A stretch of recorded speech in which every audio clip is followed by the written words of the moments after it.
Hi all. ഇന്ന് നമ്മൾ സംസാരിക്കാനായിട്ട് പോകുന്നത് കഴിഞ്ഞ തവണ നമ്മളൊരു സൈബോർഗിൻ്റെ വീഡിയോ ചെയ്ത സമയത്ത് അതിൻ്റെ അവസാനം പറഞ്ഞിട്ടുണ്ടായിരുന്നു നമ്മൾ ഹ്യൂമനോയിഡ് റോബോട്ടുകളെ പറ്റിയിട്ടൊരു സെപ്പറേറ്റ് വീഡിയോ ചെയ്യാമെന്നുള്ളത്. റോബോട്ടിക്സ് മേഖലയിൽ നടക്കുന്ന ഡെവലപ്മെൻറ്റുകളും അതേപോലെ തന്നെ AI മേഖലയിൽ നടക്കുന്ന ഡെവലപ്മെൻറ്റുകളും. സോ ഈ വീഡിയോ അതിനെ പറ്റിയിട്ടാണ്, ബേസിക്കലി ഹ്യൂമനോയിഡ് റോബോട്ടുകളെ പറ്റിയിട്ടാണ് നമ്മൾ ഈ വീഡിയോയിൽ സംസാരിക്കാനായിട്ട് പോകുന്നത്. സോ ആദ്യം തന്നെ എന്താണ് ഒരു ഹ്യൂമനോയിഡ് റോബോട്ട് എന്നുള്ളത് സംസാരിച്ചുകൊണ്ട് തുടങ്ങാം.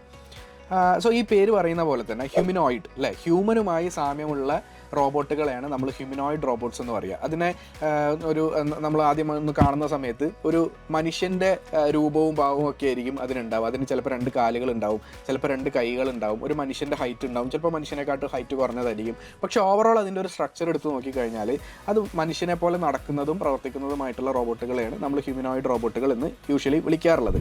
എന്തിനു വേണ്ടിയിട്ടാണ് ഈ റോബോട്ടുകൾ ഉപയോഗിക്കുന്നത്? ഇപ്പോൾ കറൻ്റ്ലി ഹ്യൂമനോയിഡ് റോബോട്ടുകൾ നമ്മൾ എവിടെയെങ്കിലും ഉപയോഗിക്കുന്നുണ്ടോ? അങ്ങനത്തെ കാര്യങ്ങളൊന്ന് ചർച്ച ചെയ്യാം. സോ നിങ്ങൾ ആലോചിച്ച് നോക്കുക, ഇപ്പോൾ ഫോർ എക്സാമ്പിൾ നിങ്ങൾ വീട്ടിൽ തന്നെ ഇരിക്കുകയാണ്. അപ്പോൾ നിങ്ങൾക്ക് ബോറടിച്ചിട്ടിരിക്കുമ്പോൾ നിങ്ങൾക്ക് പെട്ടെന്ന് പോയിട്ട് ഒന്ന് ക്രിക്കറ്റ് കളിക്കണം. അപ്പോൾ നിങ്ങളുടെ വീട്ടിൽ നിങ്ങളുടെ കൂടെ കളിക്കാനായിട്ട് ആരുമില്ല. സോ ഒരു റോബോട്ട് അതിനുണ്ടെങ്കിലോ, ലൈക്ക് ഒരു റോബോട്ട് നിങ്ങൾക്ക് വന്നിട്ട് ബോൾ എറിഞ്ഞിരുന്നു, അല്ലെങ്കിൽ നിങ്ങൾ അടിക്കുന്ന ബോൾ ആ റോബോട്ട് പോയി പിക്ക് ചെയ്ത് കൊണ്ടുവന്നിട്ട് വീണ്ടും നിങ്ങൾക്ക് എറിഞ്ഞിരുന്നു. അങ്ങനെ ഒരു റോബോട്ട് ഉണ്ടെങ്കിൽ നല്ല രസമായിരിക്കില്ലേ? അല്ലെങ്കിൽ ഇപ്പോൾ നിങ്ങളുടെ കുട്ടികളുടെ കൂടെ സമയം ചിലവഴിക്കാനായിട്ട്, അല്ലെങ്കിൽ കുട്ടികളുടെ കൂടെ എന്താ പറയുക, കളിക്കാനായിട്ട്, അവരുടെ ആക്ടിവിറ്റീസിൽ ഇൻവോൾവ് ചെയ്യാനായിട്ട് അങ്ങനത്തെ ഒക്കെ കുറച്ച് റോബോട്ടുകൾ ഉണ്ടെങ്കിൽ കുറച്ചും കൂടെ ലൈഫ് കുറച്ചും കൂടെ രസമായിട്ട് ചിലപ്പോൾ നമുക്ക് തോന്നാം. അല്ലെങ്കിൽ നിങ്ങളിപ്പോൾ വീട്ടിൽ ചെയ്തുകൊണ്ടിരിക്കുന്ന പണികൾ, ഇപ്പോൾ ഫോർ എക്സാമ്പിൾ നിങ്ങൾ ക്ലീൻ ചെയ്യുന്നുണ്ടാവും, ആ ക്ലീൻ ചെയ്യാൻ വേണ്ടിയിട്ടൊരു റോബോട്ട്, അല്ലെങ്കിൽ കുക്ക് ചെയ്യാൻ വേണ്ടിയിട്ടൊരു റോബോട്ട്, നിങ്ങൾക്ക് വളരെ ബോറിംഗ് ആയിട്ട് തോന്നുന്ന പണികൾ ചെയ്യാനായിട്ട് കുറേ റോബോട്ടുകളൊക്കെ ഉണ്ടെങ്കിൽ എന്തായിരിക്കും ഇതിൻ്റെ ആ ഒരു ലൈഫ് എങ്ങനെ ഉണ്ടാവും എന്നൊന്ന് ഇമാജിൻ ചെയ്ത് നോക്കുക. സോ ബേസിക്കലി ഈ ഇമാജിനേഷനൊക്കെ തന്നെയാണ് ഈ ഹ്യൂമനോയിഡ് റോബോട്ടുകളുടെ ഇത്രയും വലിയൊരു ഡെവലപ്മെൻറ്റിലോട്ട് എത്തിച്ചതും എന്ന് വേണമെങ്കിൽ പറയാം. ബേസിക്കലി ഇപ്പോഴത്തെ ഹ്യൂമനോയിഡ് റോബോട്ടുകളുടെ ക്യാപ്പബിലിറ്റി നോക്കിക്കഴിഞ്ഞാൽ, ഇപ്പോൾ പണ്ടൊക്കെ നമ്മൾ നോക്കുകയാണെന്നുണ്ടെങ്കിൽ ഹ്യൂമനോയിഡ് റോബോട്ടുകൾ അത്ര ഭയങ്കര ക്യാപ്പബിൾ ആയിട്ടുള്ളൊരു സാധനമല്ലായിരുന്നു. ബിക്കോസ് ഹ്യൂമൻ്റെ സ്ട്രക്ചർ എന്ന് പറയുന്നത് തന്നെ വളരെ കോംപ്ലിക്കേറ്റഡ് ഒരു സ്ട്രക്ചറാണ്.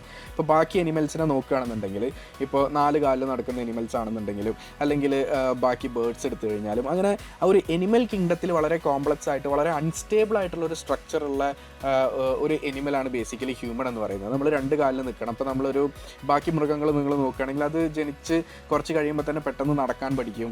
അങ്ങനത്തെ കാര്യങ്ങളൊക്കെ അതൊരു സെൽഫ് ഇൻഡിപെൻഡൻ്റ് ആയിട്ട് മാറുന്നുണ്ട്. പക്ഷേ ഹ്യൂമൻ ആണെന്നുണ്ടെങ്കിൽ ആ ഒരു നടക്കാൻ എടുക്കുന്ന സമയം തന്നെ വളരെ കൂടുതലാണ്. ബിക്കോസ് അതിൻ്റെ കോംപ്ലക്സിറ്റി കാരണം, ആ സ്ട്രക്ചറിലുള്ള കോംപ്ലക്സിറ്റി കാരണമാണ്.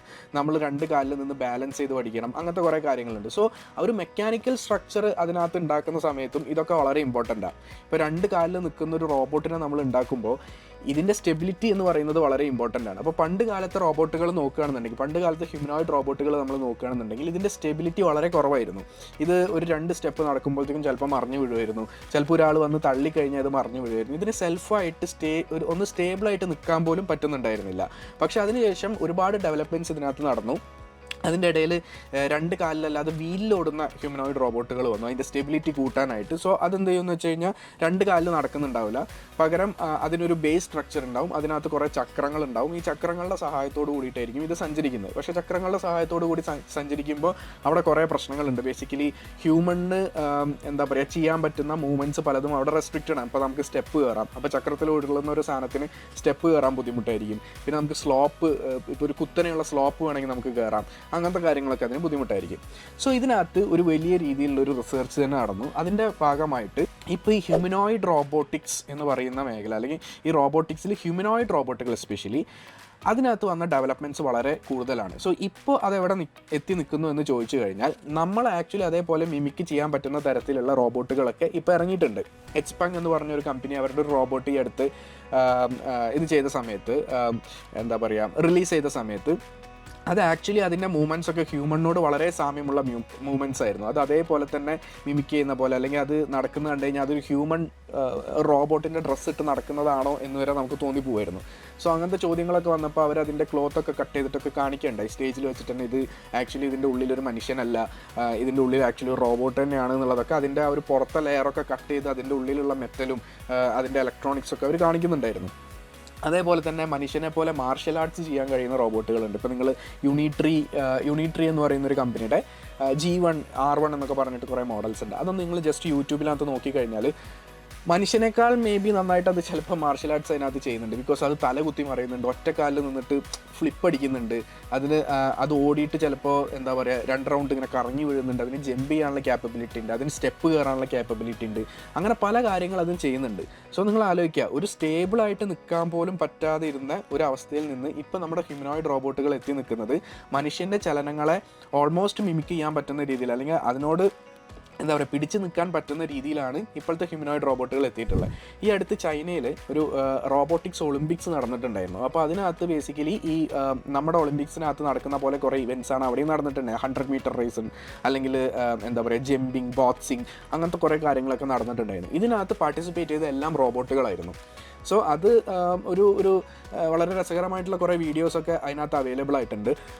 ഇപ്പോൾ മിസ്റ്റർ ബീസ്റ്റ് എന്ന് പറയുന്ന ഒരു പുള്ളി actually fastest robot and fastest human തമ്മിലുള്ള റേസിൻ്റെ ഒക്കെ വീഡിയോസൊക്കെ ഇട്ടിട്ടുണ്ട്. അപ്പോൾ മനുഷ്യൻ്റെ അത്രയും സ്പീഡിൽ അതിന് ഓടാൻ പറ്റുന്നില്ലെങ്കിൽ പോലും ഒന്ന് സ്റ്റേബിളായിട്ട് നിൽക്കാൻ പറ്റാത്ത അവസ്ഥയിൽ ഇത്രയും സ്പീഡിനകത്ത് അതിന് ഓടാൻ പറ്റുന്നുണ്ടെങ്കിൽ ഈ കുറഞ്ഞ കാലം കൊണ്ട് ഇതിനകത്ത് ഉണ്ടായിട്ടുള്ള ഡെവലപ്മെൻറ്റ് വളരെ കൂടുതലാണ്. കറൻ്റ്ലി ഇപ്പോൾ നമ്മൾ ഹ്യൂമനോയിഡ് റോബോട്ട്സ് ഉപയോഗിക്കുന്നുണ്ടോ? കറൻ്റ്ലി നമ്മൾ ചില മേഖലകളിലൊക്കെ ഹ്യൂമനോയിഡ് റോബോട്ടുകൾ ഉപയോഗിക്കുന്നുണ്ട്. ബേസിക്കലി എഡ്യൂക്കേഷണൽ പർപ്പസിനും റിസർച്ച് പർപ്പസിനൊക്കെ വേണ്ടിയിട്ടാണ് ഉപയോഗിക്കുന്നത്. പിന്നെ കുറേ കമ്പനികൾ ഈ ഹ്യൂമനോയിഡ് റോബോട്ടുകൾ ഉപയോഗിച്ചിട്ട് അവരുടെ ബിസിനസ്സിനകത്തൊക്കെ പല ജോലികൾ ചെയ്യും. ഇപ്പോൾ കുക്കിംഗ് റോബോട്ടുകളായിട്ട് ഉപയോഗിക്കുന്നുണ്ട്. അങ്ങനെ കുറേ കാര്യങ്ങൾക്കൊക്കെ വേണ്ടിയിട്ട് ഉപയോഗിക്കുന്നുണ്ട്. ഇനി ഇന്ത്യ ഇതിലെവിടെയാണ് എത്തി നിൽക്കുന്നത് എന്നുള്ളതും കൂടെ നമുക്ക് നോക്കാം. സോ ഫാർ കറൻ്റ്ലി ഇന്ത്യയിൽ ഇത്രയും എസ്റ്റാബ്ലിഷ്ഡ് ആയിട്ടുള്ള അല്ലെങ്കിൽ ഇത്രയും സ്റ്റേബിൾ ആയിട്ടുള്ള അല്ലെങ്കിൽ ഹ്യൂമൻ മൂവ്മെൻറ്റ്സിനോട് കോമ്പീറ്റ് ചെയ്ത് നിൽക്കാൻ പറ്റുന്ന തരത്തിലുള്ള ഒരു റോബോട്ടിനെ ഉണ്ടാക്കിയിട്ടുള്ള കമ്പനീസ് ആക്ച്വലി ഇല്ല എന്ന് തന്നെ വേണം പറയാൻ. പക്ഷേ നമ്മൾ ചൈനീസ് കമ്പനീസൊക്കെ എടുത്ത് നോക്കുകയാണെന്നുണ്ടെങ്കിൽ ഇപ്പോൾ ഞാൻ നേരത്തെ പറഞ്ഞ യൂണിട്രി, അതൊരു ചൈനീസ് കമ്പനിയാണ്. അപ്പോൾ അവരുടെയൊക്കെ റോബോട്ടുകൾ എടുത്ത് നോക്കുകയാണെന്നുണ്ടെങ്കിൽ ഇറ്റ്സ് ഫാർ ബെറ്ററാണ്. ഓക്കെ, അതായത് ഇന്ത്യൻ റോബോട്ടിക് കമ്പനികളുടെ ഈ ഹാർഡ്വെയർ ക്യാപ്പബിലിറ്റീനെ വെച്ച് നോക്കുമ്പോൾ അവരുടെ ക്യാപ്പബിലിറ്റി ഒരു 10x ടൈം അല്ലെങ്കിൽ ഒരു 50x ടൈംസ് ബെറ്റർ ആണെന്നുള്ളത് നമുക്ക് പറയേണ്ടി വരും. കാരണം ഓൾമോസ്റ്റ് കമ്പനീസും അവിടെ നിന്നാണ് വരുന്നത്. ഇപ്പോൾ ലോകത്തുള്ള ബാക്കി കൺട്രീസ് എടുത്ത് നോക്കിക്കഴിഞ്ഞാലും ചൈനയുടെ ആ റോബോട്ടിക് ക്യാപ്പബിലിറ്റീനോട് എന്താ പറയുക മത്സരിച്ച് നിൽക്കാൻ പറ്റുന്ന അത്ര നല്ല റോബോട്ടുകളെ ഉണ്ടാക്കുന്ന കമ്പനീസ് വളരെ കുറവാണ്. ടെസ്ല ഉണ്ടാക്കുന്നുണ്ട്, ബോസ്റ്റൺ ഡൈനാമിക്സ് ഉണ്ടാക്കുന്നുണ്ട്, അങ്ങനെ കുറേ കമ്പനീസ് ഉണ്ടാക്കുന്നുണ്ട്.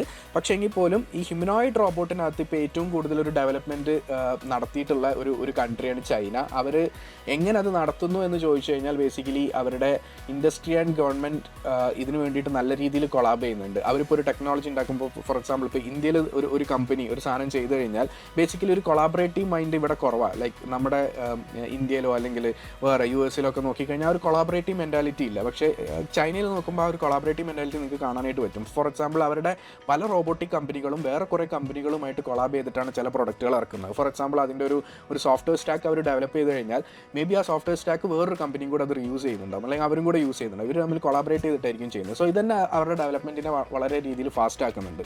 ഇപ്പോൾ പണ്ട് ഇന്ത്യൻ എഞ്ചിനീയേഴ്സ് ബേസിക്കലി അറിയപ്പെട്ടിരുന്നത് നമ്മുടെ സോഫ്റ്റ്വെയർ ക്യാപ്പബിലിറ്റി കൊണ്ടായിരുന്നു. We are very capable in software, like almost every software, embedded software, robotics, VLSI അല്ലെങ്കിൽ ഫുൾ സ്റ്റാക്ക് ഡെവലപ്മെൻറ്റ്, അങ്ങനെ ഏതെടുത്താലും ഒരു സോഫ്റ്റ്വെയർ മേഖല എടുത്തു കഴിഞ്ഞാൽ, ഒരു IT സെക്ടർ എടുത്തു കഴിഞ്ഞാൽ ഇന്ത്യൻ എഞ്ചിനീയേഴ്സ് വളരെ കേപ്പബിൾ ആയിരുന്നു എന്നാണ് പറയുന്നത്. പക്ഷേ ഇപ്പോൾ നമ്മുടെ റോബോട്ടിക്സിൻ്റെ ഒരു ഇത് നോക്കിക്കഴിഞ്ഞാൽ ഒരുപടി ഇന്ത്യയേക്കാൾ ബെറ്ററായിട്ട് റോബോട്ടിക്സ് സോഫ്റ്റ്വെയർസൊക്കെ ചൈനീസ് കമ്പനീസും അവരുടെ ഡെവലപ്പേഴ്സും ചെയ്യുന്നതായിട്ട് നമുക്ക് കാണാനായിട്ട് പറ്റും. ഇപ്പോൾ ഞങ്ങൾ റോബോട്ടിക്സിൻ്റെ റിസർച്ചിൻ്റെ ഭാഗമായിട്ട് കുറേ അതിൻ്റെ കോഡ് സ്റ്റാക്സും അതിൻ്റെ കുറേ കാര്യങ്ങളൊക്കെ നോക്കുമ്പോൾ പല ഡോക്യുമെൻറ്റ്സും നമുക്ക് ചൈനീസ് സൈറ്റ്സിൽ നിന്നും അവരുടെ ഇതിനകത്തുനിന്നാണ് കിട്ടാറുള്ളത്. സോ അവരുടെ എഞ്ചിനീയേഴ്സ് ഇതിന് വേണ്ടിയിട്ട് വളരെ ഡെഡിക്കേറ്റഡ് ആയിട്ട് വർക്ക് ചെയ്യുന്നുണ്ട് എന്നുള്ളതാണ് അതിൻ്റെ അർത്ഥം. അത് നമുക്ക് ഇതിനകത്ത് ഈ ഫീൽഡിനകത്ത് വരുന്ന എന്താ പറയുക ഈ ഡെവലപ്മെൻറ്റ് കാണുമ്പോഴും നമുക്ക് ഭയങ്കരമായിട്ട് മനസ്സിലാക്കാനായിട്ട് പറ്റും. സോ ഇന്ത്യ ഇതിനകത്ത് ഇനിയും കുറേ അധികം ഡെവലപ്പ് ചെയ്യാനുണ്ട് ബിക്കോസ് ഈ ഒരു കൈൻഡ് ഓഫ് റോബോട്ട്സിനെ ഇറക്കാനായിട്ട്. But we have lot of good companies working on the software side. Also ഇപ്പോൾ ഒരുപാട് കമ്പനീസ് ഇതിൻ്റെ ഹാർഡ്വെയർ സൈഡിലും വർക്ക് ചെയ്ത് തുടങ്ങിയിട്ടുണ്ട്. ലൈക്ക് ഈ പറഞ്ഞ ഹ്യൂമനോയിഡ് റോബോട്ടുകളെ ഉണ്ടാക്കുന്ന സ്റ്റാർട്ടപ്പ്സ് ഒരുപാട് ഇപ്പോൾ ഇവിടെ ഉണ്ട്.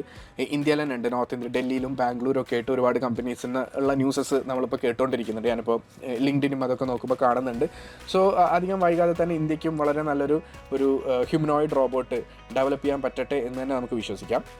ഇനി എങ്ങനെയാണ് ഈ ഹ്യൂമനോയിഡ് റോബോട്ടുകൾ ഈ കാര്യങ്ങളൊക്കെ സെൻസ് ചെയ്യുന്നത്, ഇതിൻ്റെ സറൗണ്ടിങ്സ് ഒക്കെ എങ്ങനെയാണ് സെൻസ് ചെയ്യുന്നത്, ഇതെങ്ങനെയാണ് ഇതിനോട് റെസ്പോണ്ട് ചെയ്യുന്നത്? ബേസിക്കലി ഇതിനകത്ത് ഒരുപാട് സെൻസറുകളുണ്ട്. ഫോർ എക്സാമ്പിൾ ഇതിനകത്തൊരു ക്യാമറ ഉണ്ടാവും, ഒരു ലിഡാർ സെൻസർ ഉണ്ടാവും, അങ്ങനെ അതായത് ഒബ്ജക്റ്റ് നോക്കാൻ വേണ്ടിയിട്ടൊരു സെൻസർ ഉണ്ടാവും, ഇതിൻ്റെ സറൗണ്ടിങ്സ് കാണാൻ വേണ്ടിയിട്ട് ക്യാമറാസ് ഉണ്ടാവും. ഇതൊക്കെ വെച്ചിട്ടാണ് ഇതിൻ്റെ സറൗണ്ടിങ്സ് നോക്കുന്നതും അതനുസരിച്ച് ഇത് പ്രവർത്തിക്കുന്നതും. അപ്പോൾ ഇതിന് ഇപ്പോഴൊരു ക്യാപ്പബിലിറ്റി എന്ന് പറയുന്നത് ഇതിന് സ്വയമായിട്ട് ഡിസൈഡ് ചെയ്യാൻ പറ്റും. ഇതിനൊരു ഓട്ടോണമസ് ക്യാപ്പബിലിറ്റി ഉണ്ട്. അതായത് നമ്മൾ പറഞ്ഞു കൊടുക്കണ്ട ഇതിനോട്ട് എങ്ങനെ മൂവ് ചെയ്യണം, അങ്ങനത്തെ കാര്യങ്ങളൊന്നും പറഞ്ഞു കൊടുക്കുന്നുണ്ട്. ഒരു ഇനീഷ്യൽ ഒരു ലേണിംഗ് ആൻഡ് ഒരു മാപ്പിംഗ് കഴിഞ്ഞു കഴിഞ്ഞാൽ ഈ റോബോട്ടിന് സ്വയമേ ഡിസൈഡ് ചെയ്യാൻ പറ്റും. ഇപ്പോൾ ഫോർ എക്സാമ്പിൾ എൻ്റെ റൂമിൽ നിന്ന് അടുക്കളയിലോട്ട് പോകണമെങ്കിൽ അത് ആ സ്വയമേ ആ പാത്ത് ഓൾറെഡി ഉള്ള ആ ഒരു മാപ്പ് വെച്ചിട്ട് അത് ഈ ഒബ്സ്റ്റക്കിളൊക്കെ അവോയ്ഡ് ചെയ്ത് അത് തന്നെ പൊക്കോളും. അതിൻ്റെ ഫ്രണ്ടിൽ ഇപ്പോൾ ഒരു എന്താ പറയുക, എന്തെങ്കിലും സാധനം കിടക്കുന്നുണ്ട്, ഒരു ചെയർ ഇരിക്കുന്നുണ്ട്. സോ ആ ചെയറിൽ തട്ടാതെ അതിന് പോകാൻ ആയിട്ട് ഈ സെൻസറുകളുടെ ഇതിനെ സഹായിക്കുന്നുണ്ട്. സോ അധികം വൈകാതെ തന്നെ മനുഷ്യൻ ചെയ്യുന്ന ഒരുപാട് കാര്യങ്ങൾ ഇതിന്, ഫോർ എക്സാമ്പിൾ ഇപ്പോൾ നമ്മൾ മാർഷ്യൽ ആർട്സിൻ്റെ കാര്യം പറഞ്ഞു. മാർഷ്യൽ ആർട്സ് എന്ന് പറയുന്നത് വളരെ കോംപ്ലിക്കേറ്റഡ് കാര്യമാണ്. അത് എല്ലാ ഹ്യൂമനും ചെയ്യാൻ പറ്റുന്ന കാര്യമല്ല. ഇപ്പോൾ ഫോർ എക്സാമ്പിൾ ഒരു കാലിൽ നിന്ന് ഫ്ലിപ്പ് അടിക്കുക എന്ന് പറയുന്നത് എല്ലാ ഹ്യൂമനും ചെയ്യാൻ പറ്റുന്ന കാര്യമല്ല. അതിപ്പോൾ റോബോട്ട് ചെയ്യുന്നുണ്ട്. സോ മനുഷ്യൻ ചെയ്യുന്ന പല കോംപ്ലിക്കേറ്റഡ് കാര്യങ്ങളും ഇനി അധികം വൈകാതെ തന്നെ ഹ്യൂമനോയിഡ് റോബോട്ടുകളെ വെച്ചിട്ട് നമുക്ക് ചെയ്യിക്കാനായിട്ട് പറ്റും എന്നുള്ളതാണ് അതിൻ്റെ അർത്ഥം. ഇങ്ങനെയുള്ള ഒരുപാട് റിസർച്ചുകൾ ഇതിനകത്ത് നടക്കുന്നുണ്ട്. അധികം വൈകാതെ തന്നെ കുറേ അധികം ഡെവലപ്മെൻറ്റ്സ് നമുക്ക് ഇതിനകത്ത് കാണാൻ പറ്റും. ഇപ്പോൾ ഇന്ത്യയിലും യൂണിറ്റിയുടെ ഈ G1 മോഡൽസൊക്കെ നമുക്ക് അവൈലബിൾ ആയിട്ടുണ്ട്. ഇനി അധികം വൈകാതെ നിങ്ങൾക്ക് അതിൻ്റെ എക്സ്പോസിലും കാര്യങ്ങളിലൊക്കെ ഈ മോഡൽസ് നിങ്ങൾക്ക് കാണാനായിട്ടും സാധിക്കും. സോ ഇതൊക്കെയാണ് ഇതിനകത്ത് നടന്നിട്ടുള്ള കുറച്ച് റീസെൻറ്റ് ഡെവലപ്മെൻറ്റ്സ്. സോ നമുക്കിനി വേറൊരു വീഡിയോയിൽ ഇതിനെപ്പറ്റി കൂടുതലായിട്ട് സംസാരിക്കാം. Thank you.